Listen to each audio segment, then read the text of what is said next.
നമസ്കാരം. ഐറൻ പെൻഷൻ്റെ ഇന്നലെ ഒരു വീഡിയോയിലേക്ക് എല്ലാവർക്കും സ്വാഗതം. ആദ്യമായി കാണുന്നവരാണെങ്കിൽ സബ്സ്ക്രൈബ് ചെയ്യാനും ലൈക്ക് ചെയ്യാനും മറക്കരുത്.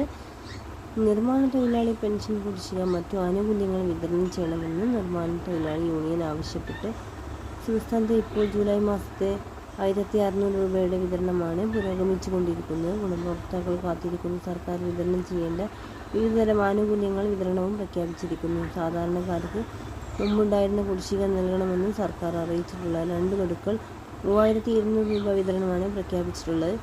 ശമ്പളം, പെൻഷൻ, സാമ്പത്തിക ചിലവുകൾ ഇതിനുള്ള തുക ഉറപ്പാക്കാനായി വീണ്ടും കടമെടുക്കാൻ സർക്കാർ ഒരുങ്ങുകയാണ്. ഈ കഴിഞ്ഞ 31,000 കോടി രൂപയാണ് കടമെടുത്തത്. സർക്കാർ 2 ആഴ്ച പിന്നിടുമ്പോൾ വീണ്ടും 3000 കോടി രൂപയാണ് കടമെടുക്കാൻ ഒരുങ്ങുന്നത്. കടപ്പത്രങ്ങൾ ഇറക്കിയെന്ന് നടപ്പ് വർഷത്തിൽ 2024-25 ഏപ്രിൽ മുതൽ ഡിസംബർ വരെ കേരളത്തിന് 21,000 കോടി രൂപയാണ് കടമെടുക്കാൻ ആവശ്യമുണ്ടെന്ന് വ്യക്തമാക്കിയിരുന്നു. ഓഗസ്റ്റ് 6-ന് 3000 കോടി രൂപ കടമെടുക്കാൻ നടപ്പ്